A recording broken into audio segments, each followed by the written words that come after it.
O Ventre do Abismo. Histórias de terror.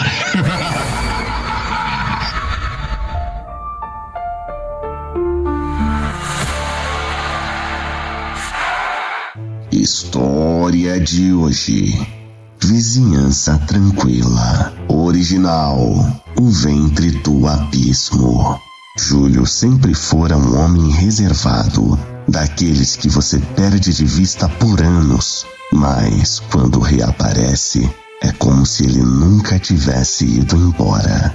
Havia uma quietude nele, um silêncio que beirava o introspectivo, como se estivesse sempre à procura de algo que o mundo comum não conseguia oferecer. Por isso, quando anunciou que havia se mudado para uma casa isolada na periferia, ninguém ficou muito surpreso. "Preciso de paz", ele dizia, como se fosse uma necessidade vital. Mas Júlio não sabia e nem poderia imaginar que estava prestes a se afundar em algo muito mais sombrio do que qualquer paz poderia protegê-lo. A casa para onde se mudou era antiga, com um telhado inclinado que parecia ter visto séculos e janelas estreitas que observavam o mundo como olhos famintos.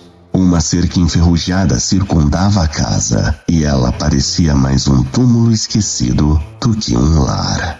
À primeira vista, o lugar parecia quieto, talvez até acolhedor em sua solidão, mas havia algo ali, algo que se escondia nas profundezas, aguardando, paciente, que alguém ousasse entrar. Na primeira noite de Júlio dentro da casa, ele resolveu ligar para um amigo, e a urgência na sua voz foi impossível de ignorar. A tranquilidade habitual de Júlio havia sumido, substituída agora por um nervosismo palpável. Ele contou ao amigo que havia sido acordado por um som perturbador, um arranhar insuportável que parecia vir de dentro das paredes. Tem algo dentro dessas paredes! Eu posso perceber! Ele disse, sua voz tremendo. O amigo tentou tranquilizá-lo, falando que era comum casas antigas se acomodarem de tempos em tempos, fazendo sons estranhos. Mas Júlio sabia, em seu íntimo, que havia algo muito pior do que isso, escondido nas entranhas daquela casa. Nos dias que se seguiram, Júlio começou a perceber que a vizinhança, que antes parecia tão tranquila, escondia segredos perversos.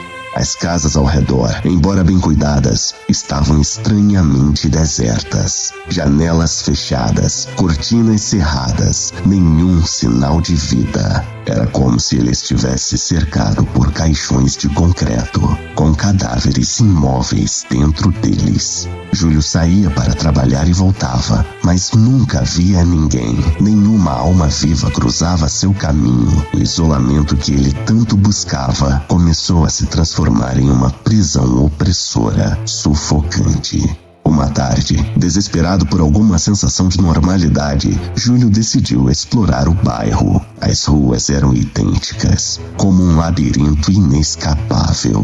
As calçadas, limpas e perfeitas, estavam desertas. As árvores, embora verdes e exuberantes, exalavam uma sensação de morte, como se toda a vida tivesse sido arrancada delas à força. O silêncio era tão profundo que Júlio podia ouvir seu próprio coração martelar dentro do peito, cada batida mais alta do que a anterior.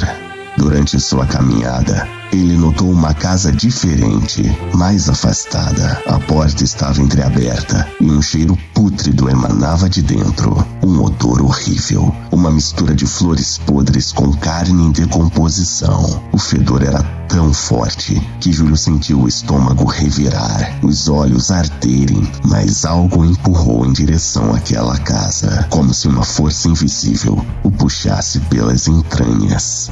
Quando finalmente chegou à porta, sentiu um arrepio gélido correr por sua espinha. Lá dentro, o silêncio era tão profundo que parecia devorar toda a luz, deixando apenas escuridão e desespero. Júlio sentiu que algo observava, mas não conseguia ver o que era. Recuou, quase tropeçando nos degraus da entrada, e fugiu, o pânico crescendo como uma doença em sua mente.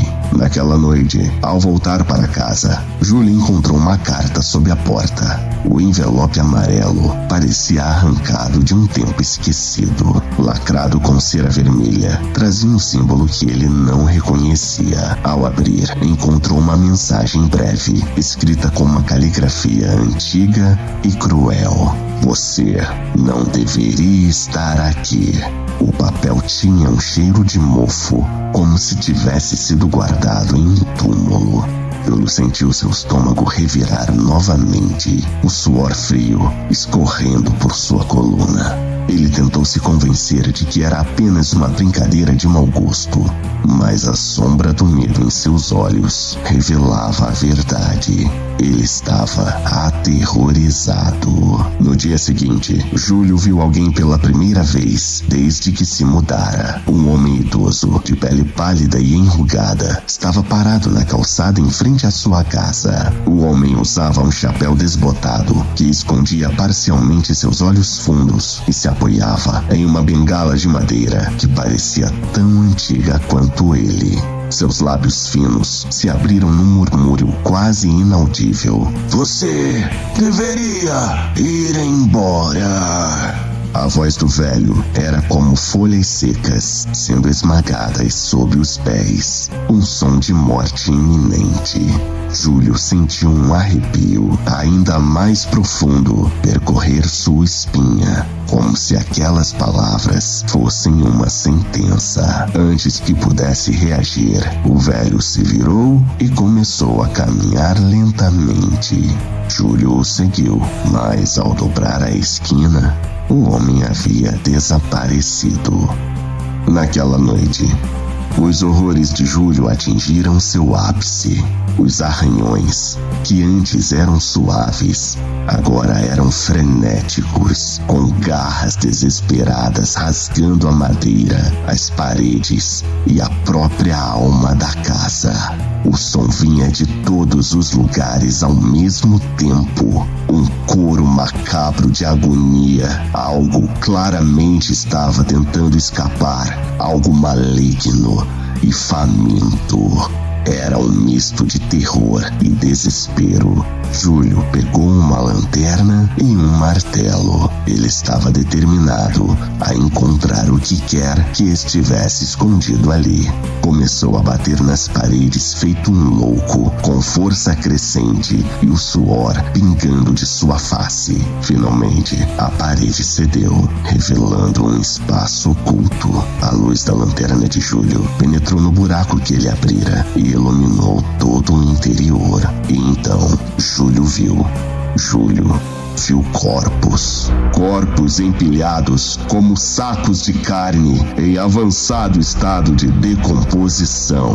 As faces, congeladas em expressões de terror absoluto, olhavam para ele com olhos vazios, como se implorassem por libertação. Mas o mais horrível era que ele reconhecia aquelas faces. Eram seus vizinhos. Ou assim ele pensava, já que nunca os vira de verdade. Antes que pudesse gritar, Júlio sentiu um frio mortal tocar sua nuca. E a voz sibilante, cheia de ódio e desespero, sussurrou em seu ouvido: você não deveria estar aqui.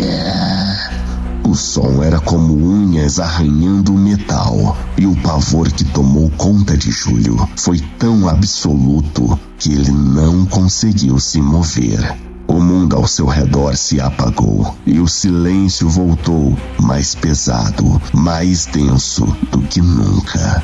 Quando o sol finalmente nasceu, a casa estava envolta em silêncio mortal. Júlio não se encontrava mais lá. A vizinhança permaneceu tão deserta quanto antes, as janelas fechadas, as cortinas cerradas, como se nunca tivessem sido abertas. Naquela mesma manhã, um novo morador chegou, alheio ao horror que havia consumido Júlio. Para ele era apenas uma casa velha, numa rua tranquila, perfeita para escapar do caos da cidade.